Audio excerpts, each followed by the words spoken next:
എല്ലാവർക്കും നമസ്കാരം. ഞാൻ സജിത്താണ്. നമ്മുടെ ചാനലിലെ പുതിയൊരു വീഡിയോയിലോട്ട് എല്ലാവർക്കും സ്വാഗതം. അപ്പോൾ ഇന്നത്തെ എൻ്റെ വേഷവും നമ്മളെ വീഡിയോ ഒക്കെ കാണുമ്പോൾ തന്നെ സുഹൃത്തുക്കൾക്കറിയാം എന്താണ് വീഡിയോ എന്ന്. അപ്പോൾ വേറൊന്നുമല്ല, എൻ്റെ ഹെയർ ട്രാൻസ്പ്ലാന്റേഷനുമായിട്ട് ബന്ധപ്പെട്ട വീഡിയോ ആണ്. അതായത് എൻ്റെ മുടി മാറ്റിവെക്കൽ ശസ്ത്രക്രിയ, അതായത് മുടി പറിച്ചു നടുന്ന പുതിയ രീതിയിലുള്ളൊരു ശസ്ത്രക്രിയയാണ് ഹെയർ ട്രാൻസ്പ്ലാന്റേഷൻ എന്ന് പറയുന്നത്. അതായത് നമ്മുടെ തലയ്ക്ക് പിറകിൽ കഷണ്ടി ബാധിക്കാത്ത ഭാഗത്തുള്ള മുടികൾ കഷണ്ടി ബാധിച്ച ഭാഗത്തേക്ക് നട്ടുപിടിപ്പിക്കുന്ന ചികിത്സയാണ് ഈ ഹെയർ ട്രാൻസ്പ്ലാന്റേഷൻ എന്ന് പറയുന്നത്. അപ്പോൾ ഇത് ചെയ്യാൻ വേണ്ടി എനിക്ക് എത്ര രൂപയാണ് ചിലവായത്, ഇത് ഞാൻ എങ്ങനെയാണ് ചെയ്തത്, പിന്നെ അതുപോലെ നമ്മൾ ഇതിൻ്റെ ലൈവ് ഇട്ടിട്ടുണ്ടായിരുന്നു. ലൈവ് ഇട്ടപ്പോൾ തന്നെ ഒരുപാട് സുഹൃത്തുക്കൾ വന്ന് കമൻ്റൊക്കെ ഇടുന്നുണ്ട്, ഇത് എത്ര റേറ്റായി എന്നൊക്കെ പറഞ്ഞിട്ട്. അപ്പോൾ ഡോക്ടർ തന്നെ പ്രത്യേകിച്ച് എൻ്റെ അടുത്ത് പറഞ്ഞിട്ടുള്ള കാര്യമാണ്, ഫോണൊന്നും അങ്ങനെ അധികം യൂസ് ചെയ്യില്ല, എപ്പോഴും നമ്മളിങ്ങനെ തല ഇങ്ങനെ ചരിച്ച് തന്നെ ഇങ്ങനെ തലയുണ്ടല്ലോ നമ്മുടെ ബേക്കിൽ മുടിയെടുത്ത ഭാഗം തറയിലേക്ക് അതായത് നമ്മുടെ ബെഡിലേക്ക് തല വച്ചിട്ട് തന്നെ മര്യാദയ്ക്ക് കിടക്കണം എന്നൊക്കെയാണ് ഡോക്ടർ എൻ്റെ അടുത്ത് പറഞ്ഞത്. അപ്പോൾ ഇന്നത്തെ വീഡിയോയിൽ ഹെയർ ട്രാൻസ്പ്ലാന്റേഷനുമായിട്ട് ബന്ധപ്പെട്ട് ഒരുപാട് പേർക്ക് സംശയം കാണും, ഇതെന്താണ് ഹെയർ ട്രാൻസ്പ്ലാന്റേഷൻ, ഇതെങ്ങനെയാണ് ചെയ്യുന്നത്, എത്ര രൂപയാണ് ചിലവ് വന്നത്. അപ്പം ഇതെല്ലാം ഡീറ്റെയിൽ ആയിട്ട് പറയുന്ന ഒരു വീഡിയോ ആണ് ഈ ഒരു വീഡിയോ എന്ന് പറയുന്നത്. അപ്പോൾ എല്ലാവർക്കും നമ്മുടെ ചാനലിലെ പുതിയൊരു വീഡിയോയിലോട്ട് സ്വാഗതം. അപ്പോൾ ഇതെങ്ങനെയാണ് എനിക്ക് കിട്ടിയെന്ന് വെച്ച് കഴിഞ്ഞാൽ, ഇതെനിക്കൊരു ഗീവ് അവേ വഴിയാണ് എനിക്ക് ഈ 1,00,000 രൂപ വരുന്ന ഹെയർ ട്രാൻസ്പ്ലാന്റേഷൻ ചികിത്സ കിട്ടിയത്.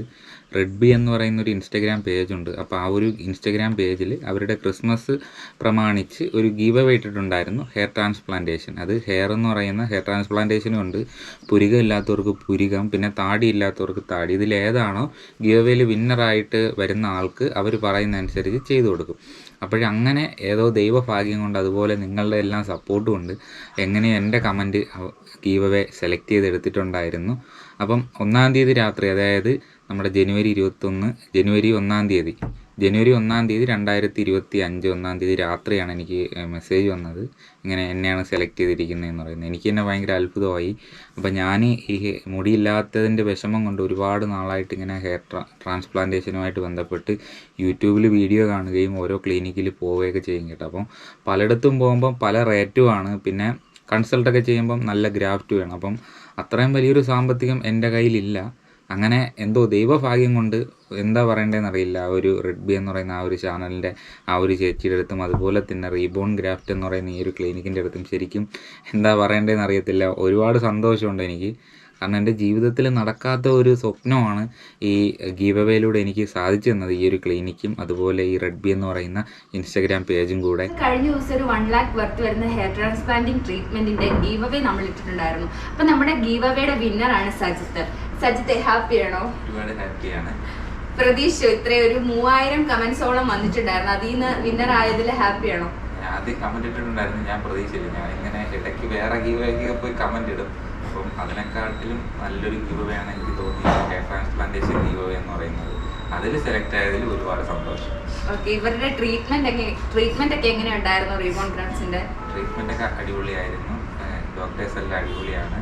ഇപ്പം ഞാൻ ഗീവ് അവേ വിന്നറായിട്ട് വന്നൊരു വിന്നറായിട്ട് അല്ല എന്നെ കണ്ടത്. സാധാരണ ഒരു പേഷ്യൻറ്റിൻ്റെ അടുത്ത് എങ്ങനെയാണ് പെരുമാറുന്നത് അതുപോലെ തന്നെയാണ് ഇവിടെ വന്ന് എന്നെ കൺസൾട്ട് ചെയ്തത്, അതുപോലെ എൻ്റെ ട്രാൻസ്പ്ലാന്റ് എല്ലാ കാര്യങ്ങളും ചെയ്തു തന്നത്. ഓക്കെ, അപ്പം നിങ്ങൾക്ക് എന്തെങ്കിലും, അതുപോലെ തന്നെ ഈ വീഡിയോ കണ്ടുകൊണ്ടിരിക്കുന്ന ആൾക്കാർക്ക് എന്തെങ്കിലും മുടി കൊഴിച്ചിലോ അല്ലെങ്കിൽ എന്തെങ്കിലും പ്രശ്നങ്ങളൊക്കെ ഉണ്ടെങ്കിൽ നിങ്ങൾക്ക് റീബോൺ ഗ്രാഫ്റ്റ്സിൽ വരാം കേട്ടോ. നിങ്ങൾക്ക് കൺസൾട്ട് ചെയ്യാം. നല്ല അഫോർഡബിൾ പ്രൈസിലാണ് ഇവർ ചെയ്തു കൊടുക്കുന്നത്. കൺസൾട്ടും കാര്യങ്ങളും എല്ലാം നന്നായിട്ടാണ് ഇവർ ചെയ്യുന്നത്. അപ്പോൾ നിങ്ങൾക്ക് എന്തെങ്കിലും ഡീറ്റെയിൽസ് കാര്യങ്ങൾ വേണമെങ്കിൽ ഞാൻ അവരുടെ കോൺടാക്ട് നമ്പറും ഡീറ്റെയിൽസും ഒക്കെ ഞാൻ താഴെ കൊടുത്തേക്കാം. അപ്പം സജിത്തെ, വേറെ സന്തോഷമുണ്ട്, തരാൻ പറ്റിയതിൽ എനിക്ക് സന്തോഷമുണ്ട്, കാണാൻ പറ്റിയതിലും സന്തോഷമുണ്ട്. ഒരുപാട് സന്തോഷം. ഞാൻ പ്രതീക്ഷിച്ചില്ല ഈ ഒരു ഗീവ് അവേ കിട്ടുമെന്ന്. 1 lakh വർത്ത് വരുന്ന ഒരു ഗീവ് അവേ അത് എനിക്ക് കിട്ടുമെന്ന് ഞാൻ പ്രതീക്ഷിച്ചില്ല. കിട്ടിയതിൽ ഒരുപാട് ഹാപ്പിയാണ് ഞാൻ. അപ്പോൾ ആദ്യ ദിവസം ഞങ്ങൾ പോയിട്ടുണ്ടായിരുന്നു നമ്മുടെ ഹെയർ ട്രാൻസ്പ്ലാന്റേഷൻ ക്ലിനിക്കിൽ. ചെല്ലാൻ പറഞ്ഞു, നമ്മളെ ഗീവ് അവേ വിന്നായപ്പോൾ തന്നെ എൻ്റെ അടുത്ത് ചെല്ലാൻ പറഞ്ഞു. അങ്ങനെ ഞാനും നമ്മുടെ കമലകം എന്ന് പറയുന്ന ഊരിലൊരു പയ്യനും കൂടെയാണ് ഞങ്ങൾ പോയത്. നമ്മൾ പോയി അവിടെ ചെന്നു കൺസൾട്ടേഷനൊക്കെ ചെയ്തു. അപ്പോൾ പറഞ്ഞു, ആദ്യം ഫ്രണ്ടിൽ നിന്ന് ഇത്രയും ഗ്രാഫ്റ്റാണ് വെച്ച് പിടിപ്പിക്കുന്നത്, പിറകിൽ നിന്ന് മുടിയെടുത്തിട്ട് കാര്യങ്ങളൊക്കെ ഡീറ്റെയിൽ ആയിട്ട് ഡോക്ടർമാർ പറഞ്ഞു തന്നു. അതുപോലെ തന്നെ ഡോക്ടർമാർ നല്ല നമ്മുടെ അടുത്ത് പെരുമാറ്റ രീതിയും അതുപോലെ തന്നെ എല്ലാം ഓരോ കാര്യങ്ങൾ പറയുമ്പോഴും വളരെ സ്നേഹത്തോടുകൂടെയും വളരെ കെയറിങ്ങോടുകൂടിയാണ് ക്ലിനിക്കിൽ നിന്ന് നമ്മളുടെ അടുത്ത് ഓരോ കാര്യങ്ങൾ പറഞ്ഞു തരുന്നത്. പിന്നെ അങ്ങനെ പറഞ്ഞു, ഞാൻ വിചാരിച്ചു അന്ന് തന്നെ എൻ്റെ മുടി മാറ്റി വയ്ക്കൽ ശസ്ത്രക്രിയ അന്ന് തന്നെ ചെയ്യുമെന്ന്. പക്ഷെ അന്ന് ചെയ്തില്ല. അന്ന് തന്നെ ഈ കൺസൾട്ടേഷനൊക്കെ ചെയ്ത് കഴിഞ്ഞിട്ട് ഡോക്ടർ പറഞ്ഞു, ഇനിയിപ്പോൾ നിങ്ങൾ ചെയ്യേണ്ടത് ഒരു നമ്മുടെ ബ്ലഡ് ടെസ്റ്റ് എടുക്കണമെന്ന് പറഞ്ഞു. അപ്പോൾ ബ്ലഡ് ടെസ്റ്റ് എന്ന് പറയുമ്പോൾ അതിനകത്ത് കുറേ ഉണ്ട്. HIV, നമ്മുടെ BP, ബ്ലഡ് ഷുഗർ, പിന്നെ അല്ലാതെ കുറേ ഉണ്ട്. 7-8 ഉണ്ടായിരുന്നു. അങ്ങനെ ഡോക്ടർ പറഞ്ഞു ഇവിടെ അടുത്തൂടെ നോക്കണ്ട, നിങ്ങൾ നേരെ നമ്മുടെ പാളയം, തിരുവനന്തപുരം പാളയം, നമ്മുടെ നിയമസഭാ മന്ദിരത്തിൻ്റെയൊക്കെ തൊട്ടടുത്താണ്. പാളയം എന്ന് പറയുന്നതാണ് നിയമസഭാ മന്ദിരമൊക്കെ ഇരിക്കുന്ന സ്ഥലം. അതിൻ്റെ കുറച്ച് ബേക്കിൽ തന്നെയാണ്, മ്യൂസിയത്തിൻ്റെ അടുത്തായിട്ട് നമ്മുടെ കേരളത്തിൻ്റെ പബ്ലിക് ഓഫീസ് എന്ന് പറയുന്നത് തിരുവനന്തപുരത്ത് അവിടെയാണ്. അപ്പം തിരുവനന്തപുരത്ത് പബ്ലിക് ഓഫീസിനകത്ത് രാജീവ് ഗാന്ധി ഇൻസ്റ്റിറ്റ്യൂട്ടിൻ്റെ ഒരു ലബോറട്ടറി ഉണ്ട്. അപ്പോൾ അവിടെ പോയിട്ടാണ് ഞങ്ങൾ ആദ്യത്തെ ദിവസത്തെ ഞങ്ങളുടെ ഈ ഒരു ബ്ലഡ് ടെസ്റ്റും കാര്യങ്ങളൊക്കെ എടുത്തത്. അപ്പം ബ്ലഡ് ടെസ്റ്റൊക്കെ എടുത്തിട്ട് നമ്മളങ്ങനെ അവിടെ ഇരുന്നു. എന്നിട്ട് അപ്പോൾ തന്നെ അവിടെ നിന്ന് ബ്ലഡ് ടെസ്റ്റ് എടുക്കാൻ ചെന്നപ്പോൾ അവിടെ നിന്ന് പറഞ്ഞു ഏകദേശം നല്ല സമയമാകുമെന്ന് പറഞ്ഞു ബ്ലഡ് ടെസ്റ്റ് കിട്ടാൻ വേണ്ടിയിട്ട്, ഇതിൻ്റെ റിസൾട്ട് കിട്ടാൻ വേണ്ടിയിട്ട്. പിന്നെ ഞങ്ങൾ അവിടുത്തെ കുറേ ഗവൺമെൻറ് ഓഫീസ് ഉണ്ടല്ലോ, ഈ പാളയം ആ ഭാഗമൊക്കെ എന്ന് പറയുന്നത് നമ്മുടെ തിരുവനന്തപുരം ജില്ലയിലെ കേരള സ്റ്റേറ്റിൻ്റെ മൊത്തവും പിന്നെ ജില്ലാ ഓഫീസുകൾ മൊത്തം ഇരിക്കുന്നത് നമ്മുടെ പാളയം ആ ഒരു ഭാഗത്താണ് കേട്ടോ. അപ്പോൾ ആ സൈഡിൽ കൂടെയൊക്കെ ഇങ്ങനെ കറങ്ങി തിരിഞ്ഞ് പിന്നെ നമ്മൾ പബ്ലിക് ഓഫീസിൻ്റെ അവിടെ വന്നു. പിന്നെ ജിമെയിലിൽ വന്നിട്ടുണ്ടായിരുന്നു ഇതേപോലെ നമ്മുടെ റിസൾട്ട് ആയിട്ടുണ്ടെന്ന് പറഞ്ഞ്. പിന്നെ നേരെ പോയി അവിടെ പോയി പ്രിൻ്റ് എടുത്തിട്ട് നമ്മൾ നേരെ പിന്നെ ഒരു ഓട്ടോ പിടിച്ചിട്ട് നമ്മൾ നേരെ നമ്മുടെ ക്ലിനിക്കിൽ പോയി, ഹെയർ ട്രാൻസ്പ്ലാന്റേഷൻ ക്ലിനിക്കിൽ പോയി. അപ്പോൾ ക്ലിനിക്കിൽ ചെന്നപ്പോൾ സർട്ടിഫിക്കറ്റൊക്കെ നോക്കിയിട്ട്, ബ്ലഡ് ടെസ്റ്റിൻ്റെ സർട്ടിഫിക്കറ്റൊക്കെ നോക്കിയിട്ട് ഡോക്ടർ പറഞ്ഞ് വേറെ കുഴപ്പമൊന്നുമില്ല. എന്നിട്ട് അവിടെ നിന്നൊരു ഫ്രണ്ട് ഓഫീസർ സ്റ്റാഫ് ഉണ്ട്, ഒരു ചേച്ചിയുണ്ട്, ആ ചേച്ചിയുടെ അടുത്ത് പറഞ്ഞു ഇതുപോലെ എന്നാണ് വരാൻ പറ്റുക എന്ന് നോക്കിയിട്ട് ഒരു ഡേറ്റ് എടുക്കണമെന്ന് പറഞ്ഞു കേട്ടോ. അങ്ങനെ എൻ്റെ അടുത്ത് പറഞ്ഞു 9-ാം തീയതിയും 10-ാം തീയതിയാണ് നമ്മുടെ ക്ലിനിക്കിലേക്ക് ഹെയർ ട്രാൻസ്പ്ലാന്റേഷൻ ചെയ്യാൻ വരേണ്ട ഡേറ്റ് എന്ന് പറയുന്നത്. അപ്പോൾ ഞാൻ പറഞ്ഞു ഓക്കെ കുഴപ്പമില്ല, ആ ഡേറ്റിന് ഞാൻ വരാമെന്ന് പറയുന്നത്. കാരണം ഇപ്പം ഞാൻ പൈസ അടച്ചിട്ടല്ല എനിക്ക് ട്രാൻസ്പ്ലാന്റേഷൻ ചെയ്തു തരുന്നത്. അതായത് ഒരു ഗിവ് വഴി വിന്നായി അത്രയും വലിയൊരു സഹായം ആ ഒരു ക്ലിനിക്കും അതുപോലെ റെഡ് ബി എന്ന് പറയുന്ന ആ ഒരു പേജും കൂടി എനിക്ക് ചെയ്തു തരികയാണ്. അപ്പം നമ്മൾ നോക്കേണ്ടത് നമ്മുടെ ആ ഒരു ക്ലിനിക്ക് പറയുന്ന ആ ഒരു സൗകര്യത്തിനകത്ത് നമുക്ക് ചെല്ലാൻ പറ്റിക്കഴിഞ്ഞാൽ അതാണ് ഏറ്റവും വലിയ നമ്മൾ ചെയ്യേണ്ട ഏറ്റവും വലിയ കാര്യം എന്ന് പറയുന്നത്. അപ്പം 9-ാം തീയതിയും 10-ാം തീയതിയും പറഞ്ഞ് ഞാൻ വരാമെന്ന് പറഞ്ഞു. പിന്നെ അതല്ല, അതിൻ്റെ ഇടയ്ക്ക് ഒരു 5-ാം തീയതി വാക്കിന് എന്നെ വിളിച്ചിട്ടുണ്ടായിരുന്നു. 5-ാം തീയതി അല്ല 6-ാം തീയതി എന്നെ വിളിച്ചിട്ടുണ്ടായിരുന്നു. 6-ാം തീയതി വിളിച്ചിട്ട് പറഞ്ഞു 6-ഉം 7-ഉം അല്ല 7-ഉം 8-ഉം വരാൻ പറ്റുമെന്ന് കേട്ടു. അപ്പം ഞാൻ പറഞ്ഞു 7-ഉം 8-ഉം വരാൻ പറ്റും, വേറെ കുഴപ്പമൊന്നുമില്ല എന്ന് പറഞ്ഞു. പിന്നെ ഞാൻ ബാഗ് എടുത്ത് ഒരു പയ്യനെയും കൂടെ കൂട്ടിയിട്ട് നമ്മൾ പിന്നെ പോയി കേട്ടോ ക്ലിനിക്കിലോട്ട്. അങ്ങനെ നമ്മൾ കോട്ടൂർ പോയി കിടന്നിട്ടാണ് പിറ്റേ ദിവസം രാവിലെ 7-ാം തീയതി രാവിലെ നമ്മൾ ബസ് കയറി, തിരുവനന്തപുരത്ത് ബസ് കയറി തിരുവനന്തപുരം സെൻട്രലിലെത്തിയിട്ട് അവിടെ നിന്ന് പിന്നെ ഒരു ഓട്ടോ പിടിച്ചിട്ട് നമ്മൾ നേരെ ക്ലിനിക്കിൽ പോയി. ക്ലിനിക്കിൽ പോയപ്പോൾ ഡോക്ടേഴ്സ് കാര്യങ്ങളൊക്കെ പറഞ്ഞു വന്നിട്ടുണ്ട്. അപ്പം ക്ലിനിക്കിൽ കയറിയിട്ടുള്ള കാര്യങ്ങൾ ഇനി നമ്മൾ പറഞ്ഞുതരാം. ഇനി ക്ലിനിക്കിൽ നമ്മൾ ട്രാൻസ്പ്ലാന്റ് ചെയ്യുന്നതിന് മുമ്പ് എന്തൊക്കെ കാര്യങ്ങളാണ് ഡോക്ടേഴ്സ് ചെയ്യുന്നത്, എന്തൊക്കെയാണ് ചെയ്തതെന്നുള്ളത് നമ്മൾ കൃത്യമായിട്ട് പറഞ്ഞുതരാം. ക്ലിനിക്കിൽ ചെല്ലുമ്പോൾ ശരിക്കും പറഞ്ഞു കഴിഞ്ഞാൽ നമ്മളൊരു ക്ലിനിക്കിൽ ചെന്നിട്ടുള്ള ഒരു ഫീലൊന്നുമല്ല, നമ്മൾ നമ്മുടെ സ്വന്തം വീട്ടിൽ പോകുന്ന പോലെയാണ്. അവിടുത്തെ ഡോക്ടേഴ്സിൻ്റെ പെരുമാറ്റം, അവിടുത്തെ സ്റ്റാഫുകളുടെ പെരുമാറ്റമൊക്കെ ഭയങ്കര ഇഷ്ടമായി കേട്ടോ.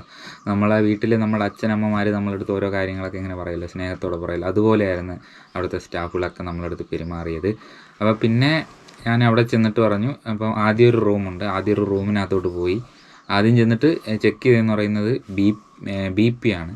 BP ചെക്ക് ചെയ്തു. ആദ്യം പോയി BP ചെക്ക് ചെയ്തു. BP ചെക്ക് ചെയ്തിട്ട് കുഴപ്പമൊന്നുമില്ലായിരിക്കാം, ഒന്നും പറഞ്ഞില്ല, BP ഒക്കെ നോക്കി നോർമലാണെന്ന് പറഞ്ഞു. പിന്നെ അതിനുശേഷം ഒരു TT തന്നു. ബേക്കിലാണ്, നമ്മുടെ ചന്തിയിലാണ് TT തന്നത്. TT തന്നതിന് ശേഷം പിന്നെ അവിടുത്തെ നമ്മുടെ ഡോക്ടർ വന്നിട്ട്, ഡോക്ടറിൻ്റെ ഒരു ഓണറുണ്ട്, നമ്മുടെ ഈ ഒരു റീബോൺ ഗ്രാഫ്റ്റ് എന്ന് പറഞ്ഞ ക്ലിനിക്കിൻ്റെ ഓണർ സാറ് വന്നിട്ട് നമ്മുടെ ഫോട്ടോ ഒക്കെ എടുത്ത്, അപ്പം റിസൾട്ട് വരുമ്പോൾ നമ്മുടെ മുമ്പത്തെ ഫോട്ടോ ഇതും വെച്ചൊന്ന് നോക്കാൻ വേണ്ടിയിട്ട് അങ്ങനെ വീഡിയോസൊക്കെ എടുത്തു. പിന്നെ എനിക്ക് നമ്മൾ അതിനകത്ത് കയറി വീഡിയോസ് എടുക്കാൻ വേണ്ടിയിട്ട് ഞാനാണല്ലോ ട്രാൻസ്പ്ലാന്റ് ചെയ്യേണ്ടത്, ഞാനാണ് പേ ചെയ്യേണ്ടത്. അപ്പം എനിക്ക് വീഡിയോസ് ചെയ്യാനും എല്ലാം കൂടെ ആകുമ്പോൾ എനിക്ക് പറ്റത്തില്ല. അങ്ങനെ പിന്നെ ഞാനത് സ്റ്റോപ്പ് ചെയ്തതാണ്. അങ്ങനെയാണ് ഞാൻ പുറത്തിറങ്ങിയിട്ട് അവിടുത്തെ കുറിച്ച് ഇങ്ങനെ വീഡിയോസൊക്കെ എടുത്ത് വെച്ചിട്ടുണ്ട്, അതൊക്കെ നമ്മൾ ഇതിനകത്ത് ഉൾപ്പെടുത്താം. അങ്ങനെ ആ സാറ് വന്ന് ഫോട്ടോ ഒക്കെ എടുത്തിട്ട് പോയി, കാര്യങ്ങളൊക്കെ സംസാരിച്ചു. അപ്പോൾ 2 ഡോക്ടേഴ്സ് ഉണ്ട്, 2 ഡോക്ടേഴ്സാണ് മെയിനായിട്ട്. പിന്നെ നേഴ്സുണ്ട്, പിന്നെ ഒരു ഫ്രണ്ട് ഓഫീസ് സ്റ്റാഫ്, പിന്നെ ഒരു ക്ലീനിങ്ങിന് ഉള്ളൊരു ആൻറ്റി ഉണ്ട്, പിന്നെ വേറൊരു സാറുണ്ട്. ആ സാറാണ് അവിടുത്തെ മെയിൻ ഓഫീസർ സാറാണ്. അപ്പോൾ എല്ലാവരും ഉണ്ടായിരുന്നു. പിന്നെ എൻ്റെ അടുത്ത് പറഞ്ഞു ഇനി ഫോട്ടോ ഒക്കെ എടുത്ത് നോക്കിക്കോ, ഫോട്ടോ ഒക്കെ എടുക്കണമെങ്കിൽ എടുത്തോ എന്ന് പറഞ്ഞ്. പിന്നെ അത് കഴിഞ്ഞിട്ട് ചെയ്തതെന്ന് പറയുമ്പോൾ പിന്നെ എൻ്റെ മുടി ഉണ്ടല്ലോ, എൻ്റെ മുടി ഇങ്ങനെ ഡ്രിം ചെയ്ത് കളഞ്ഞു. മൊത്തം ഇങ്ങനെ ഇവിടെയൊക്കെ കുറച്ചൊക്കെ മുടി ഉണ്ടായിരുന്നു, ആ മുടിയൊക്കെ ഇങ്ങനെ ഡ്രിം ചെയ്ത് കളഞ്ഞതിന് ശേഷം അതിങ്ങനെ കുറ്റിയാക്കി ഉണ്ടല്ലോ, നമ്മൾ വഴിച്ചിറക്കുന്നതല്ല, ബ്ലേഡ് വെച്ച് വഴിക്കുന്നതല്ല, നമ്മുടെ ഡ്രിമ്മർ വെച്ചിട്ട് അത് കുറ്റിയാക്കി, എത്ര കുറ്റിയാക്കാൻ പറ്റുമോ അത്ര സ്ലോപ്പാക്കിയിട്ട് അതിനെ ട്രിം ചെയ്ത് കളയും. ട്രിം ചെയ്ത് കളഞ്ഞതിന് ശേഷം നമ്മുടെ തലയിൽ ഇങ്ങനെ മരുന്നൊക്കെ എന്തോ ചെറിയ ചെറിയ മരുന്നുകളൊക്കെ അപ്ലൈ ചെയ്യും കേട്ടോ. അപ്ലൈ ചെയ്തതിന് ശേഷമാണ് പിന്നെ നമ്മൾ ഇത്തിരി റെസ്റ്റൊക്കെ ഇരുന്നിട്ട് പറയും ഇതുപോലെ വാഷ്റൂമിലൊക്കെ പോകണമെങ്കിൽ പൊക്കോ എന്നൊക്കെ പറയും. പിന്നെയാണ് നമ്മളെ അടുത്ത് ഓപ്പറേഷൻ തിയേറ്ററിലേക്ക് നമ്മളെ കയറ്റുന്നത് കേട്ടോ. ഓപ്പറേഷൻ തിയേറ്ററും നമ്മുടെ ഈ ഡ്രിം ചെയ്യുന്ന സ്ഥലങ്ങളൊക്കെ വേറെ വേറെയാണ്. അപ്പോൾ ഓപ്പറേഷൻ തിയേറ്ററിലോട്ട് നമ്മൾ കയറുമ്പോൾ നമ്മുടെ കയ്യിൽ വാച്ച് ഇതൊന്നും പാടില്ല. പിന്നെ ബനിയനൊക്കെ ഉണ്ടല്ലോ, ബനിയനൊക്കെ ഊരി വെക്കാൻ പറയും. പിന്നെ ഷർട്ട് ഇടാൻ പറയും, കുഴപ്പമില്ല ഷർട്ട് ഇടാൻ പറയും. അങ്ങനെ ഓപ്പറേഷൻ തിയേറ്ററിൽ കയറിയിട്ട് അകത്ത് ഇങ്ങനെ ഒരു റൗണ്ട് പോലത്തെ ഒരു സംഭവം ഉണ്ട് കേട്ടോ. ഒരു നെക്ക് തരും, നമ്മുടെ കഴുത്തിൽ വെക്കാൻ വേണ്ടിയിട്ടുള്ളൊരു സംഭവം തരും. അതിൽ നമ്മുടെ തല ഇങ്ങനെ നമ്മളിങ്ങനെ കിടക്കണം, തല കുനിഞ്ഞിങ്ങനെ കിടന്നിട്ട് തലകുനിഞ്ഞിങ്ങനെ കിടക്കണം. നമ്മളിങ്ങനെ തന്നെ തലകുനിഞ്ഞിങ്ങനെ കിടക്കണം. എന്നിട്ട് കൈയൊക്കെ ഇങ്ങനെ സ്റ്റഡിയാക്കിയിട്ട് നമ്മൾ ബെഡിൽ കിടക്കാൻ പറയും. അങ്ങനെ കിടക്കാൻ പറഞ്ഞതിന് ശേഷം ഡോക്ടർ ചെയ്യുന്നതെന്ന് പറഞ്ഞു കഴിഞ്ഞാൽ ബാക്കിൽ ഒരു മരുന്നൊക്കെ വെച്ചിട്ട് ചെറിയ ഇഞ്ചക്ഷനൊക്കെ കൊടുത്തതിന് ശേഷം നമ്മുടെ തലയിൽ ഇത് വയ്ക്കും, നമ്മുടെ അനസ്തേഷ്യ കൊടുക്കും കേട്ടോ. ലോക്കൽ അനസ്തേഷ്യയാണ് തരുന്നത്. അപ്പോൾ ലോക്കൽ അനസ്തേഷ്യ തരുമ്പോൾ ചെറിയൊരു എർത്താണല്ലോ ഈ സംഭവം, എർത്താണ്, ചെറിയൊരു ചെറിയൊരു വേദനയൊക്കെ തോന്നും. അപ്പോൾ അത് ഇങ്ങനെ നമ്മളെ മുടി ആദ്യം ബാക്കിൽ നിന്ന് പറിച്ചെടുക്കുകയാണല്ലോ. അതായത് ഈ ഭാഗത്ത് നിന്ന് നമ്മളെ തലയ്ക്ക് പിറകിൽ നിന്നാണല്ലോ ആദ്യം മുടി പറിച്ചെടുക്കുന്നത്. അപ്പോൾ മുടി പറിച്ചെടുക്കേണ്ട ഭാഗത്ത് ആദ്യം അനസ്തേഷ്യ കൊടുക്കും. അനസ്തേഷ്യ കൊടുത്തതിന് ശേഷം ഇത്തിരി സമയമൊക്കെ ഇരുന്നിട്ട് പിന്നെ അതൊക്കെ ഇങ്ങനെ നോക്കും. അത് അനസ്തേഷ്യ കൊടുത്തു കഴിഞ്ഞാൽ പിന്നെ നമ്മൾ ആ ഒരു ഭാഗത്ത് ഒന്ന് ചെയ്യണത് നമ്മൾ അറിയൂല, മുടി എടുക്കുന്നതൊന്നും അറിയൂല. ഈ അനസ്തേഷ്യ കൊടുത്തതിന് ശേഷം പിന്നെ ഒരു പെന്ന് പോലത്തെ ഒരു സംഭവമുണ്ട്. ആ പെന്ന് പോലത്തെ സംഭവം വെച്ച് നമ്മളുടെ ഓരോ മുടിയുടെ ഭാഗത്ത് ഇങ്ങനെ കുത്തും. അപ്പോൾ ആ ഒരു ഡ്രിമ്മർ ഇങ്ങനെ കയറുന്നതിൻ്റെ ചെറിയ സൗണ്ട് കേൾക്കാൻ പറ്റും. അപ്പോൾ അതിനുശേഷം ബ്ലീഡിംഗ് ഒക്കെ വരും. ആ ബ്ലീഡിംഗ് ഒന്നും വരുന്നത് നമുക്ക് കാണാനൊന്നും പറ്റില്ല. ഈ ബാക്കിൽ നിന്ന് ബ്ലഡൊക്കെ വരുന്നത് അതൊന്നും നമുക്ക് കാണാനൊന്നും പറ്റില്ല. ഈ നീഡിലെടുത്ത് ഇങ്ങനെ ആക്കുമ്പോൾ ആ നീഡിൽ ഇങ്ങനെ കയറിപ്പോണതിൻ്റെ ആ ഒരു ചെറിയ സൗണ്ട് കേൾക്കാനേ പറ്റുള്ളൂ കേട്ടോ. അല്ലാതെ വേറെ നമുക്കൊന്നും കേൾക്കാൻ പറ്റില്ല. നമ്മുടെ തലയ്ക്ക് വേദനയോ ഒന്നും ആ ഒരു സമയത്ത് നമുക്ക് അനുഭവപ്പെടില്ല. നമ്മുടെ ഓൾറെഡി അനസ്തേഷ്യ കൊടുത്തിട്ടാണ് ചെയ്യുന്നത് കൊണ്ട് തന്നെ നമുക്ക് വേറെ ഒറ്റ കാര്യങ്ങൾ നമ്മൾ അറിയത്തില്ല. അങ്ങനെ നീഡിൽ ഇങ്ങനെ ആക്കി ഓരോ മുടി, ഇപ്പം 2 മുടി ഗ്യാപ്പ് വിട്ട് അടുത്ത 3ാമത്തെ മുടിക്ക് അതിനെ റൂട്ടോടുകൂടി പറിച്ചെടുക്കാൻ വേണ്ടി അടുത്ത് തന്നെ ഇത് ചെയ്യും, ഡ്രില്ല് ചെയ്യും പോലെ ഇങ്ങനെ ആക്കും. ചെറിയ പേന പോലത്തെ അത് വെച്ചിട്ട്. എന്നിട്ട് അതിങ്ങനെ കുറേ ഇങ്ങനെ ആവുമ്പോൾ അത്യാവശ്യം ബ്ലഡൊക്കെ വരുന്ന ആ ഒരു സമയമാകുമ്പോൾ ഡോക്ടർ പിന്നെ ഞാൻ കണ്ടിട്ടുള്ളതാണ്, എനിക്ക് കാണാൻ പറ്റില്ല, ഞാൻ വീഡിയോയിൽ കണ്ടതാണ്. ഇങ്ങനെ കത്രിക പോലൊരു സംഭവമുണ്ട്. ആ സംഭവം വെച്ചിട്ട് ഈ ഇളക്കാൻ വേണ്ടി വെച്ചിരിക്കുന്ന ആ മുടീനെ ഇങ്ങനെ പറിച്ചെടുക്കും. അത് പറിച്ചെടുക്കുമ്പോൾ നമുക്ക് അറിയാൻ പറ്റും നമ്മളിവിടെ കൂടെ ഇങ്ങനെ ബ്ലഡ് പോകണത്. അപ്പോൾ ബ്ലഡ് പോകുമ്പോൾ തന്നെ നേഴ്സും ഡോക്ടറും നിന്നിട്ട് അതൊക്കെ ഇങ്ങനെ തുടച്ച് മാറ്റും. എന്നിട്ട് ഇവിടെ നിന്ന് ഇങ്ങനെ പിഴുതെടുക്കുന്ന മുടീനെ ഒരു കുഞ്ഞ് ബൗളുണ്ടല്ലോ, നമ്മളെ ഈ ചെറിയ കൂട്ടാനൊക്കെ നമ്മൾ ആഹാരമൊക്കെ വയ്ക്കുമ്പോൾ കഴിക്കുന്ന കുഞ്ഞ് ഈ സ്റ്റീലിലെ പാത്രം ഉണ്ടല്ലോ, ആ പാത്രത്തിനകത്ത് നമ്മൾ ഇവിടെ നിന്ന് പറിച്ചെടുക്കുന്ന മുടീനെ ആ ഒരു പാത്രത്തിനകത്ത് കൊണ്ടുവയ്ക്കും. അവിടെ നിൽക്കുന്ന നേഴ്സ് അതിനകത്തോട്ട് എടുത്തിടും. അപ്പോഴും ഡോക്ടറിൻ്റെ വർക്ക് ചെയ്തുകൊണ്ടിരിക്കും. അപ്പോൾ ഇതിങ്ങനെ ബൗളിൽ കിട്ടുന്ന മുടീനെ ഓരോ മുടിയായിട്ട് ഇങ്ങനെ വേർതിരിച്ച് അതിൻ്റെ ബ്ലഡിനെയൊക്കെ എടുത്ത് കളഞ്ഞ് അവിടെ നിൽക്കുന്ന നേഴ്സ് ആ മുടീനെ എല്ലാം റെഡിയാക്കി വയ്ക്കും. പിന്നെ ഈ മുടീനെ അവിടെ ഇങ്ങനെ എടുക്കണമുണ്ടല്ലോ, നമ്മുടെ ആ റൂട്ടോടുകൂടി എടുക്കുന്ന ആ മുടീനെ ആ ബൗളിനകത്താക്കി അതിൻ്റെ ബ്ലഡൊക്കെ ഇങ്ങനെ കളയും. അതിനെയൊക്കെ എടുത്ത് കളഞ്ഞിട്ട് നല്ല വെള്ള കളറിലേക്ക്, എനിക്ക് ചെറുതായിട്ട് കാണാൻ പറ്റി, അത്രയൊക്കെ കാണാൻ പറ്റുള്ളൂ, അല്ല നമുക്ക് കൂടുതലായിട്ട് നമുക്ക് കാണാൻ പറ്റില്ല. അപ്പം ബ്ലഡൊക്കെ പോയി അതിനെ നല്ല റൂട്ടോടെയൊക്കെ എടുത്ത് പിന്നെ ആദ്യത്തെ ദിവസം എത്രയാണോ ചെയ്യേണ്ടത് അതനുസരിച്ചുള്ള ഗ്രാഫ്റ്റ് എടുക്കും. ഗ്രാഫ്റ്റ് പിറകിൽ നിന്ന് ദണ്ട ഇവിടെ നിന്ന് തലയ്ക്ക് പിറകിൽ നിന്ന് എടുക്കും. ഈ കഷണ്ടി ബാധിക്കാത്ത ഭാഗത്തുള്ള മുടി തന്നെ എടുക്കും. അതിനെ ബൗളിലൊക്കെ വെച്ച് അതിൻ്റെ ആ ഒരു ബ്ലഡും അതൊക്കെ കളഞ്ഞതിന് ശേഷം പിന്നെ ഇടയ്ക്കിടയ്ക്ക് റെസ്റ്റിന് വിടും. ശേഷി എടുക്കുമ്പോഴും മുടി ഇങ്ങനെ പിന്നുമ്പോഴും ഒക്കെ ഡോക്ടർ ഇങ്ങനെ പറയും, ഇങ്ങനെ അല്പ വേദന ഉണ്ടാവുകയെ എന്നൊക്കെ പറയാം. ഭയങ്കര കെയറിങ്ങോടെ പറയാം, അല്പ വേദന ഉണ്ടാവുക. അതൊക്കെ കേൾക്കുമ്പോൾ ഭയങ്കര, അപ്പോൾ ഈ ഡോക്ടർ നമ്മളെ കെയർ ചെയ്യുന്ന അത് വെച്ച് നോക്കുമ്പോൾ തന്നെ നമുക്ക് പിന്നെ ഒരു പെയിനായിട്ടൊന്നും തോന്നില്ല. അത്രയ്ക്ക് ഒരു ഇതിലാണ് ഡോക്ടർ നമ്മളടുത്ത് വളരെ മാന്യമായ രീതിയിലാണ് കേട്ടോ നമ്മളടുത്ത് പെരുമാറുന്നത്. പെയിൻ ഉണ്ടാവുക, അതുപോലെ ഇങ്ങനെ അനസ്തേഷ്യ വയ്ക്കുകയാണേ അങ്ങനെയൊക്കെ പറയും. അപ്പോൾ നമുക്ക് അറിയാൻ പറ്റത്തില്ല. അങ്ങനെ ബാക്കിലത്തെ മുടി എടുത്തതിന് ശേഷം ഇടയ്ക്കിടയ്ക്ക് നമുക്ക് റെസ്റ്റിന് വിടും. ഒരു ഹാഫ് പോർഷൻ ഡെയിലി ആകുമ്പോൾ തന്നെ ഡോക്ടർ നമുക്ക് ജ്യൂസ് കൊണ്ടുതരും കേട്ടോ. അവിടുത്തെ ആ ക്ലിനിക്കിൽ ഏതെങ്കിലും സ്റ്റാഫ് കൊണ്ട് നമുക്ക് ജ്യൂസ് കൊണ്ടുതരും. അങ്ങനെ ജ്യൂസൊക്കെ കുടിച്ചിട്ട് നമ്മൾ റെസ്റ്റ് ചെയ്യാൻ പറയും. പിന്നെ വാഷ്റൂമിലാണ് ടോയ്ലറ്റിൽ പോകണമെങ്കിൽ ടോയ്ലറ്റിലൊക്കെ പോയി മുഖമൊക്കെ കഴുകണമെങ്കിൽ ഫ്രഷായി മുഖമൊക്കെ കഴുകിയിട്ട് നമുക്ക് പിന്നെയും അവിടെ വന്ന് ഇരിക്കാൻ പറ്റും. അങ്ങനെയാണ് ഞാൻ അവിടെ വന്നിരുന്നു. പിന്നെ ആ ഒരു സമയത്ത് തന്നെ ഡോക്ടർമാരും ചെറിയ റെസ്റ്റൊക്കെ എടുത്ത് അവരും വെള്ളമൊക്കെ കുടിച്ചിട്ട് പിന്നെ വരും കേട്ടോ. അപ്പോൾ ഇടയ്ക്കിടയ്ക്ക് നമ്മളടുത്ത് ഇങ്ങനെ ചോദിക്കും, ഇങ്ങനെ വാഷ്റൂമിൽ പോകണോ, എന്തെങ്കിലും അത്യാവശ്യമുണ്ടോ, പെയിനുണ്ടോ, എല്ലാ കാര്യങ്ങളും ചോദിച്ച് നമ്മളടുത്ത് മനസ്സിലാക്കും. എന്തെങ്കിലും പ്രശ്നം ഉണ്ടെങ്കിൽ നമ്മളപ്പോൾ പറയണം. അപ്പോൾ എനിക്ക് ആദ്യം കുഴപ്പമില്ലായിരുന്നു, ആദ്യം ഇങ്ങനെ കമിഴ്ന്നാണ് കിടന്നത്. അതിനുശേഷം ഞാൻ പറഞ്ഞില്ലേ, ബൗളിലൊക്കെ ഈ മുടിയൊക്കെ റെഡിയാക്കി വെച്ചതിന് ശേഷം ഉച്ചയായപ്പോൾ എൻ്റെ ബാക്കിലത്തെ ഫസ്റ്റ് പോർഷൻ ചെയ്യേണ്ട ഈ നടുക്ക് ഭാഗത്തു നിന്നുള്ള മുടിയൊക്കെ എടുത്ത് ബോളിനകത്ത് ആക്കി വെച്ചു. അങ്ങനെ ഉച്ചയ്ക്ക് ഫുഡൊക്കെ ഡോക്ടേഴ്സും ക്ലിനിക്ക് തന്നെയാണ് നമുക്ക് അറേഞ്ച് ചെയ്തത്.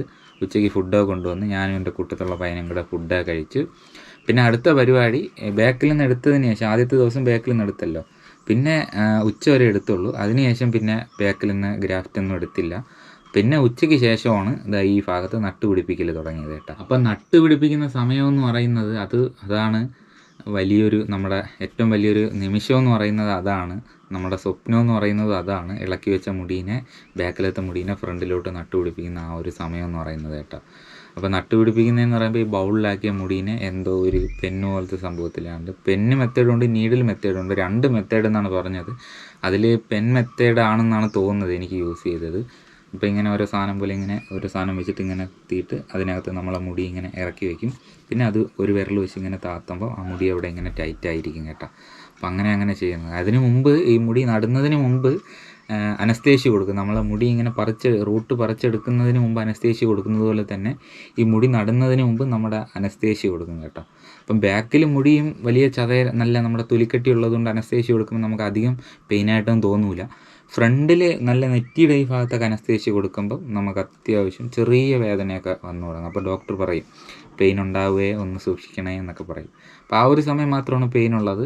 പിന്നെ നമ്മുടെ തലയിൽ മുടി ഇങ്ങനെ നട്ടുപിടിപ്പിക്കുന്നതെന്നും നമ്മൾ അറിയൂല.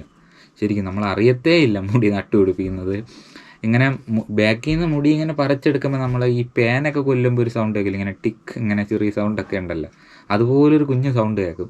അതുപോലെ തന്നെ ഇവിടെ ഫ്രണ്ടിൽ മുടി നട്ടുപിടിപ്പിക്കുന്ന ആ ഒരു സമയത്തും അങ്ങനെ ഒരു സൗണ്ട് മാത്രമേ നമുക്ക് കേൾക്കാൻ പറ്റുള്ളൂ. നമ്മുടെ തലയിൽ എന്തൊക്കെ ചെയ്യുന്നത് പോലെ തോന്നും, പക്ഷെ നമുക്ക് വേദനയോ ഒന്നും നമുക്ക് അനുഭവപ്പെടില്ല കേട്ടോ. അപ്പം ആദ്യത്തെ ദിവസം എൻ്റെ ഈ ഒരു ഭാഗം ഇത്രയും കവർ ചെയ്ത് ഞാൻ കാണിച്ചു തരാം. ഈ ഒരു ഭാഗം ഇത്രയും കവർ ചെയ്ത് കേട്ടോ. ഇത്രയും കവർ ചെയ്തതിന് ശേഷം ഞാൻ റൂമിൽ പോയി പിന്നെ ബാക്കൊക്കെ ഡ്രസ്സ് ചെയ്ത് തന്നു. പിന്നെ ഈ ഒരു തൊപ്പി തരും. ഇത് തരുന്നത് എന്തെന്ന് വെച്ചാൽ ഈ തലയിൽ പൊടി അടിക്കാതെയൊക്കെ ഇരിക്കാൻ വേണ്ടിയിട്ടാണ് നമുക്ക് ഈ ഒരു തൊപ്പി തരുന്നത്. പിന്നെ അതുപോലെ തന്നെ രാവിലെ കഴിക്കാൻ ഗുളിക തരും. പിന്നെ നമുക്ക് ട്രീറ്റ്മെൻറ്റ് എടുത്തതിന് ശേഷം നമുക്ക് ഓരോ സമയത്തും കഴിക്കേണ്ട ഗുളികകൾ തരും. പിന്നെ നല്ല വേദനയാണെങ്കിൽ നമുക്ക് കഴിക്കേണ്ട അങ്ങനെ കുറേ ഗുളികകളുണ്ട്. അങ്ങനെ എല്ലാത്തിനും ഗുളികകളൊക്കെ തന്നത് കൃത്യസമയത്ത് നമ്മളടുത്ത് കഴിക്കാനും പറയും ഡോക്ടർ. 7-ാം തീയതിയത്തെ എൻ്റെ ട്രാൻസ്പ്ലാന്റ് ഏകദേശം ഒരു 5 മണിയൊക്കെ ആയപ്പോൾ തന്നെ തീർന്നു. ഡോക്ടർ പറഞ്ഞു അന്ന് പിന്നെ നമുക്ക് വീട്ടിൽ വന്നിട്ട് പിറ്റേ ദിവസം രാവിലെ ചെല്ലാൻ ബുദ്ധിമുട്ടായതുകൊണ്ട് ഞങ്ങൾ തിരുവനന്തപുരത്ത് തന്നെ ഒരു ലോഡ്ജ് എടുത്തു. ആ ലോഡ്ജിനകത്ത് നിന്നാണ് നമ്മൾ ഇൻസ്റ്റാഗ്രാമിലൊരു വീഡിയോ ഇട്ടത്. നമ്മുടെ തമ്പാനൂർ തന്നെയാണ്, നമ്മൾ സെൻട്രൽ റെയിൽവേ സ്റ്റേഷൻ്റെ, നമ്മുടെ തിരുവനന്തപുരം സെൻട്രൽ ബസ് സ്റ്റാൻഡിൻ്റെ അവിടെ നിന്നാണ്, തൊട്ടടുത്ത് തന്നെയാണ് ഒരു ഹോട്ടലിൽ റൂം എടുത്തിട്ട് നമ്മൾ അവിടെയാണ് കിടന്നത്.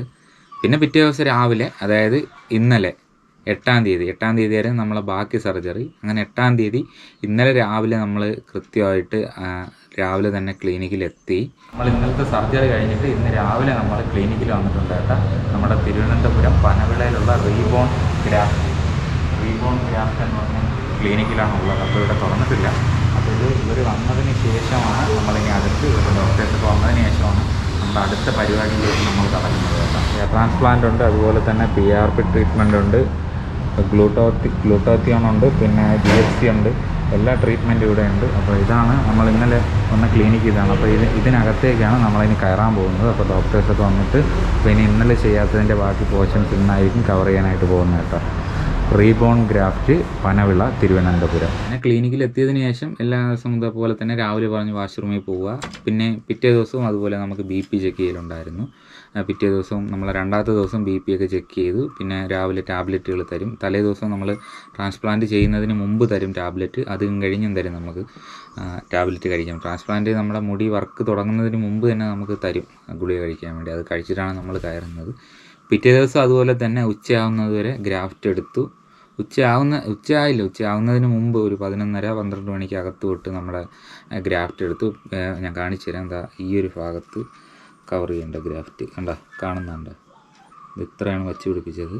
അപ്പം ഈ ഒരു ഭാഗത്ത് കവർ ചെയ്യേണ്ട ഗ്രാഫ്റ്റ് എടുത്തിട്ടുണ്ടായിരുന്നു. അങ്ങനെ ഗ്രാഫ്റ്റ് എടുത്തതിന് ശേഷം അത് വൈകുന്നേരം 6 മണിയൊക്കെ ആയപ്പോൾ എൻ്റെ തലയിൽ ഇവിടെ നിന്ന് ഇതുവരെ നടുക്ക് വരെ വെച്ചിട്ടുണ്ട്.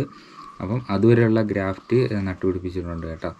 അപ്പം അങ്ങനെ 2ാമത്തെ ദിവസമായപ്പം എൻ്റെ ഹെയർ ട്രാൻസ്പ്ലാന്റേഷൻ ഫുള്ളായി. ഈ 2 ദിവസവും പെയിൻ എന്ന് പറയുന്ന സംഭവങ്ങൾ ഞാൻ അറിഞ്ഞതേ ഇല്ല. ഇത് നടുമ്പോഴായാലും നമ്മൾ പേടിക്കാനുണ്ടോ എന്ന് ചോദിച്ചു കഴിഞ്ഞാൽ പേടിക്കാനൊന്നുമില്ല. ഡോക്ടർ എൻ്റെ അടുത്ത് കേട്ട് പേടിയുണ്ടോയെന്നൊക്കെ കേട്ട് ഞാൻ പറഞ്ഞ് കുഴപ്പമൊന്നുമില്ല, എനിക്ക് വേറെ പേടിക്കാനൊന്നും തോന്നില്ല. നമുക്ക് പേടിക്കാൻ കണക്കിന് അങ്ങനെ വെട്ടലോ മുറികലോ ഒന്നുമല്ല, ചെറിയ ഒരു ബ്ലഡും കാര്യങ്ങളൊക്കെ വരും. അത് നമ്മൾ തന്നെ കാണത്തില്ല കേട്ടോ. ഇപ്പോഴാണ് എനിക്ക് മുടി ഇങ്ങനെ നട്ടുപിടിപ്പിച്ച് തന്നെ എനിക്കൊരു കോൺഫിഡൻസ് ഉണ്ട്. അപ്പോൾ അതുകൊണ്ടാണ് ഞാനിപ്പം തൊപ്പിയൊക്കെ ഊരിയിട്ട് നിങ്ങളുടെ മുമ്പിൽ ഇരിക്കുന്നത്.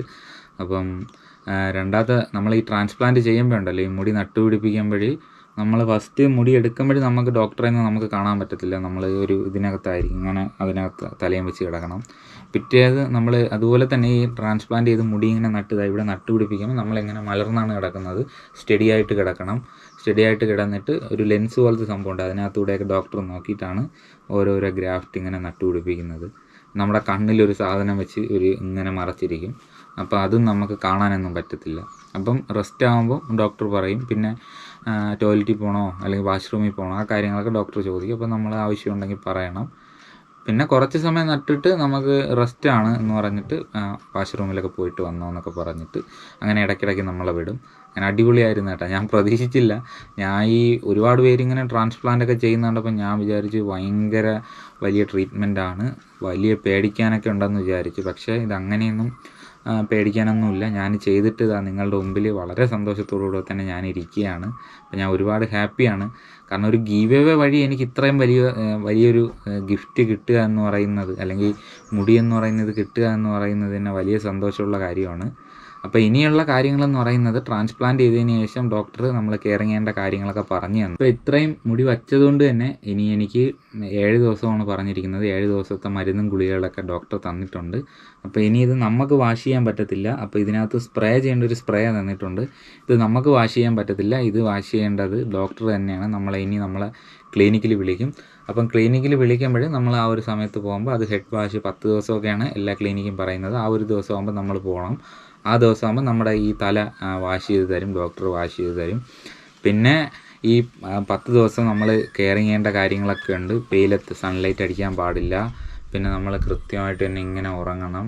പിന്നെ നീര് ഇറങ്ങാനായിട്ടുള്ള സാധ്യതയുണ്ട്. എൻ്റെ നീര് ഇതുവരെ ഇതിലെയൊക്കെ ചെറിയ ചെറിയ നീരായി തുടങ്ങി. വേറെ പറയത്തക്ക വേറെ ഇറിറ്റേഷനോ വേറെ പ്രശ്നങ്ങളോ ഒന്നുമില്ല. പിന്നെ ഈ മുടിയെടുത്ത ഭാഗം ഉണ്ടല്ലോ, അവിടെ ഇങ്ങനെ ആ മുറിവ് ചെറുതായിട്ട് ഉണങ്ങുന്നത് വരെ നമ്മളിങ്ങനെ കിടക്കുമ്പോൾ നമുക്കൊരു ചെറിയൊരു ഇറിറ്റേഷനായിട്ട് തോന്നും. അല്ലാതെ എന്നാലും ചില വീഡിയോസിലൊക്കെ ഞാൻ കണ്ടിട്ടുണ്ട് ഒരുപാട് പേര് ഭയങ്കര ബുദ്ധിമുട്ടായിട്ടൊക്കെ തോന്നുന്നു. പക്ഷേ എനിക്കങ്ങനെ തോന്നിയിട്ടില്ല. സംഭവം ഈ സ്പോഞ്ച് പോലത്തെ എന്തെങ്കിലും സംഭവം നമ്മൾ പുറകിൽ വച്ച് കഴിഞ്ഞാൽ നമുക്ക് സുഖമായിട്ട് നമുക്ക് കിടന്നുറങ്ങാൻ പറ്റും. പിന്നെ ഈ സൈഡ് ഇങ്ങോട്ട് ചരിയാൻ പാടില്ല, ഇങ്ങോട്ട് ചരിയാൻ പാടില്ല, സ്ട്രൈറ്റ് ആയിട്ട് തന്നെ നമ്മൾ കിടക്കണം. പിന്നെ ഈ മുടി ഉണ്ടല്ലോ, ഈ മുടി നമ്മൾ തൊടാനോ അങ്ങനെയൊന്നും പാടില്ല. ഇതിൽ നമ്മൾ വേറെ ഡാമേജ് വരുത്താനൊന്നും പാടില്ല. അതുകൊണ്ട് നമ്മൾ ഇങ്ങനെ കമഴി നിന്നും കിടക്കാൻ പാടില്ല. ഇത് മാക്സിമം വച്ച മുടിയുണ്ടല്ലോ, അത് നമ്മൾ മാക്സിമം കെയർ തന്നെ ചെയ്യണം. അപ്പോൾ അതെല്ലാം ഡോക്ടർ പറഞ്ഞു തന്നു. അപ്പോൾ ഒരുപാട് ഹാപ്പിയാണ് ഞാൻ. അതോടൊപ്പം ഞാൻ നിങ്ങളുടെ അടുത്ത് കൂടെ ഒരു കാര്യം പറയുകയാണ്. ഈ മുടിയില്ലാത്തതിൻ്റെ വിഷമം അത് എന്നെപ്പോലെ മുടിയില്ലാത്തവർക്ക് മാത്രമേ മനസ്സിലാവൂ. ഇതുപോലെ ഒരു വലിയൊരു ഗീവ് അവേയിൽ വിന്നായി ഈ ഒരു ട്രാൻസ്പ്ലാന്റ് ചെയ്യാൻ പറ്റിയതിൽ ഞാൻ ഈ റെഡ്ബി എന്ന് പറയുന്ന ഇൻസ്റ്റഗ്രാം പേജിനും അതുപോലെ തന്നെ റീബോൺ ഗ്രാഫ്റ്റ് എന്ന് പറയുന്ന ഈ ഒരു ഹെയർ ട്രാൻസ്പ്ലാന്റേഷൻ ക്ലിനിക്കിനും എൻ്റെ പേരിലും അതുപോലെ തന്നെ നമ്മുടെ ഓഡിയൻസ് ആയിട്ടുള്ള നമുക്കിപ്പോൾ 20,000 അടുത്തുകൊണ്ട് നമ്മുടെ സബ്സ്ക്രൈബേഴ്സ് ഫാമിലി എത്തിക്കൊണ്ടിരിക്കുകയാണ്. എല്ലാവരുടെ പേരിലും നമ്മളൊരു നന്ദി അറിയിക്കുകയാണ്. പിന്നെ ഡോക്ടർ പറഞ്ഞതെന്ന് പറയുന്നത് നമുക്ക് തല നനയ്ക്കാൻ പാടില്ല, തല നനയ്ക്കാതെ ബോഡി നമുക്ക് വാഷ് ചെയ്യാമെന്ന് പറഞ്ഞിട്ടുണ്ട്. പിന്നെ ഇതുവരെ ഇപ്പം നീരായിട്ടുണ്ട്. അപ്പോൾ ഇനി ഡോക്ടർ പറഞ്ഞ കണ്ണിൻ്റെ എവിടെയൊക്കെ നീര് വരുമെന്ന് പറഞ്ഞിട്ടുണ്ട്. പിന്നെ നമ്മുടെ സുഹൃത്തുക്കൾ ചോദിച്ചതുപോലെ പനിയോ അല്ലാതെ ഒരു ഇറിറ്റേഷനോ അങ്ങനെയൊന്നും എനിക്ക് തോന്നുന്നില്ല. വേറെ എന്തെങ്കിലുമൊക്കെ അസുഖമുള്ളവർക്കാണ് ഇതുപോലെ ട്രാൻസ്പ്ലാന്റ് ചെയ്യണമെങ്കിൽ എനിക്ക് തോന്നുന്നു വേറെ എന്തെങ്കിലും ഇറിറ്റേഷനായിട്ടൊക്കെ തോന്നിയേക്കാം. അപ്പോൾ ഇതുവരെ ഇന്ന് 3ാമത്തെ ദിവസമാണ്. മെനഞ്ഞാന്നാണ് ട്രാൻസ്പ്ലാന്റ് തുടങ്ങിയത്. ഇന്ന് 3ാമത്തെ ദിവസമാണ്. 3ാമത്തെ ദിവസമായിട്ടും എൻ്റെ മുടി നട്ടുപിടിപ്പിച്ച ഭാഗത്തിനോ അല്ലെങ്കിൽ ബാക്കിനോ പറയത്തക്ക പെയിനോ കാര്യങ്ങളോ അല്ലെങ്കിൽ ഒരു ഇറിറ്റേഷനോ അങ്ങനെ ഒന്നും ആയിട്ടില്ല. അപ്പം ഉറപ്പായിട്ടും നിങ്ങൾക്കും ചെയ്യാൻ പറ്റുന്നതാണ് ട്രാൻസ്പ്ലാന്റ് എന്ന് പറയുന്നത്. അപ്പോൾ എന്തായാലും ഞാൻ നമ്മുടെ റീബോൺ ഗ്രാഫ്റ്റ് എന്ന് പറയുന്ന ഈ ഒരു ക്ലിനിക്കിൻ്റെ നമ്പർ വീഡിയോയ്ക്ക് താഴെ ഡിസ്ക്രിപ്ഷനിൽ കൊടുത്തേക്കാം. പിന്നെ അതുപോലെ തന്നെ അവരുടെ ഇൻസ്റ്റഗ്രാം പേജും റീബോൺ ഗ്രാഫ്റ്റ് എന്നാണ്, ഫേസ്ബുക്കിലും ഉണ്ട് റീബോൺ ഗ്രാഫ്റ്റ് എന്ന്. അപ്പോൾ ഇപ്പോഴെന്തോ ഒരു ഓഫറുണ്ട്, 65,000 രൂപ കൊടുത്തു കഴിഞ്ഞാൽ അൺലിമിറ്റഡ് ഗ്രാഫ്റ്റും 4 PRP ആയിട്ട് കൊടുക്കുന്നുണ്ട്. ആ ഒരു ട്രീറ്റ്മെൻറ്റിൻ്റെ പരസ്യമൊക്കെ വന്നത് ഞാൻ കണ്ടു. അപ്പം മുടി സംബന്ധമായിട്ടുള്ള കാര്യങ്ങളൊക്കെ ഉണ്ടെങ്കിൽ എല്ലാവരും കമൻ്റ് ഇടുക. ഞാൻ ഹാപ്പിയാണ്. എനിക്ക് ഇത്രയും വലിയൊരു സഹായം തന്നെ ഈ ഒരു ടീമുകാർ അല്ലെങ്കിൽ റെഡ് ബിയും അതുപോലെ നമ്മുടെ റീബോൺ ഗ്രാഫ്റ്റും ചെയ്തതിൽ തന്നെ ഞാൻ വളരെ ഹാപ്പിയാണ്. അപ്പോൾ അതുപോലെ നമ്മുടെ സുഹൃത്തുക്കൾ മുടിയില്ലാതെ ഇരിക്കുന്ന ആരെങ്കിലും ഉണ്ടെങ്കിൽ നിങ്ങളും കോൺടാക്റ്റ് ചെയ്യുക. അപ്പം എന്നിട്ട് അവിടുത്തെ കാര്യങ്ങളൊക്കെ ചോദിച്ചറിയുക. പിന്നെ മുടി കൊഴിച്ചിലൊക്കെ ഉള്ളവരാണെങ്കിൽ PRP ട്രീറ്റ്മെൻറ്റും അതുപോലെ GFC ട്രീറ്റ്മെൻറ്റും എടുക്കുക. എൻ്റെ മുടിയൊക്കെ 2018 കൊഴിഞ്ഞു തുടങ്ങിയതാണ് നല്ലപോലെ.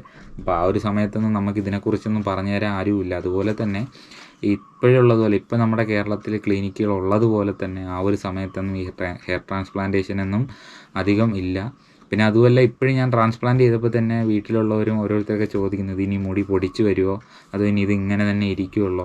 അപ്പോൾ ആർക്കും വിശ്വാസമല്ല ഈ സംഭവം. അപ്പോൾ എന്തായാലും ഇതിൻ്റെ റിസൾട്ടിന് വേണ്ടിയിട്ട് എല്ലാവരും വെയിറ്റ് ചെയ്യുക. അപ്പം ഞാൻ എന്തായാലും കാണിച്ചു തരാം. കണ്ടോ, എൻ്റെ തലയിപ്പോൾ ഇങ്ങനെയാണ് ഇരിക്കുന്നത്. ഇവിടെ നിന്ന് ഇന്നുവരെ മുടിയൊന്നും ഇല്ലായിരുന്നു. അപ്പോൾ നമ്മുടെ റിസൾട്ട് വരുമ്പോൾ നമ്മളെ മുടിയില്ലാത്ത ഫോട്ടോയും മുടി വന്നതിൻ്റെ ഫോട്ടോയും ആക്കിയിട്ട് നമ്മൾ എന്തായാലും ചെയ്യും. റിസൾട്ട് വരുമെന്നാണ് പ്രതീക്ഷ. ഡോക്ടേഴ്സൊക്കെ പറഞ്ഞിട്ടുണ്ട്. എന്തായാലും ഇത്രയും ചെയ്തതിൽ തന്നെ വളരെ സന്തോഷം. റിസൾട്ട് വരുമെന്നാണ് എനിക്ക് 100% വിശ്വാസവും എൻ്റെ കോൺഫിഡൻസും പറയുന്നു. മുടി വരും.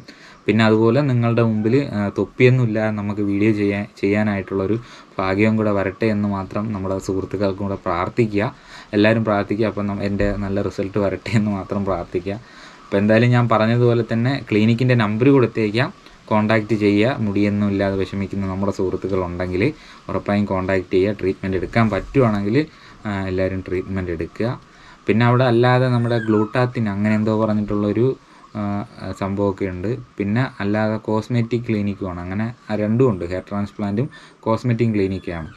അപ്പം ഞാൻ പറഞ്ഞതുപോലെ തന്നെ ശരിക്കും നമ്മൾ നന്ദി പറയേണ്ടത് റെഡ് ബി എന്ന് പറയുന്ന ഇൻസ്റ്റഗ്രാം പേജിനും അതുപോലെ തന്നെ റീബോൺ ഗ്രാഫ്റ്റ് എന്ന് പറയുന്ന ഹെയർ ട്രാൻസ്പ്ലാന്റേഷൻ എന്ന് പറയുന്ന ഈ ഹെയർ ട്രാൻസ്പ്ലാന്റേഷൻ നടത്തുന്ന ഈ ഒരു ക്ലിനിക്കിനും വേണ്ടിയാണ്. അപ്പം നിങ്ങളുടെ എല്ലാവരുടെ പേരിലും നമ്മളൊരു നന്ദി അറിയിക്കുകയാണ്. എന്തായാലും ഇത്രയും വലിയ ചിലവ് വരുന്നൊരു തുക എനിക്ക് വേണ്ടി ഇത്രയും 1 രൂപ പോലും എൻ്റെ കയ്യിൽ നിന്ന് ചിലവാകാതെ ഇത്രയും നന്നാക്കി എനിക്ക് ചെയ്തു തന്ന എല്ലാ നല്ലവരായിട്ടുള്ള റീബോൺ ഗ്രാഫ്റ്റിലെ അതുപോലെ റെഡ് ബി ഇൻസ്റ്റഗ്രാം പേജിലെ എല്ലാവർക്കും നമ്മൾ നന്ദി അറിയിച്ചുകൊണ്ട് നമ്മളെ വീഡിയോ ഇവിടെ വെച്ച് നിർത്തുകയാണ്. അപ്പോൾ എന്തെങ്കിലും ഹെയർ ട്രാൻസ്പ്ലാന്റേഷനുമായിട്ട് ബന്ധപ്പെട്ട് എന്തെങ്കിലും സംശയം ഉണ്ടെങ്കിൽ നമ്മളെന്തായാലും അതിനെക്കുറിച്ച് നിങ്ങൾ പറയുവാണെങ്കിൽ നമ്മൾ അതിനെക്കുറിച്ചിട്ടുള്ള വീഡിയോ അപ്ഡേറ്റ് ചെയ്യാം. പിന്നെ അതുപോലെ തന്നെ പനിയുണ്ടോ വേറെ പ്രശ്നങ്ങളുണ്ടോ എന്ന് ഒരുപാട് പേര് ചോദിച്ച് കമൻ്റൊക്കെ ഇട്ടിരിക്കുന്നുണ്ടായിരുന്നു. അപ്പോൾ എനിക്ക് പറയത്തക്ക ഒരു വിഷയങ്ങളും എനിക്ക് ഹെയർ ട്രാൻസ്പ്ലാന്റേഷൻ ഇതുവഴി എനിക്കൊരു ഇറിറ്റേഷനായിട്ടോ ഒന്നും എനിക്ക് തോന്നുന്നില്ല. അപ്പോൾ 3ാമത്തെ ദിവസമാണ്. എനിക്കിതാ ഇവിടെ വരെ നീരടിച്ചിട്ടുണ്ടുള്ള കാര്യം പറയാം. ഇതുവരെ നീരടിച്ചിട്ടുണ്ട്. ആ മുടി നട്ടുപിടിപ്പിച്ചതിൻ്റെ ഇതാണ്. അതിൻ്റെ ആ ഒരു നീര് എനിക്കിപ്പോഴും ഉണ്ട്. അത് പതിയെ അത് ഡോക്ടർ അതിനുള്ള ഗുളികയൊക്കെ തന്നിട്ടുണ്ട്. അത് നമ്മൾ കഴിക്കുന്നതനുസരിച്ച് അത് മാറിക്കോളും. അല്ലാതെ എനിക്ക് ഉറങ്ങുമ്പോഴോ അല്ലാതെ ഒരു ബുദ്ധിമുട്ടും ശരിക്കും പറഞ്ഞു കഴിഞ്ഞാൽ എനിക്ക് അനുഭവപ്പെട്ടിട്ടില്ല. അപ്പോൾ എല്ലാവരും മുടിയില്ലാത്തൊരു ട്രാൻസ്പ്ലാന്റ് ചെയ്യാൻ ശ്രമിക്കുക. അപ്പോൾ എന്തായാലും അടുത്ത് നമ്മുടെ ട്രാൻസ്പ്ലാന്റിൻ്റെ വിശേഷങ്ങൾ അതുപോലെ നമ്മുടെ യാത്രകളും നമ്മൾ ചെയ്യുന്നുണ്ട്. അപ്പോൾ എല്ലാവർക്കും ബായ് സുഹൃത്തുക്കളെ.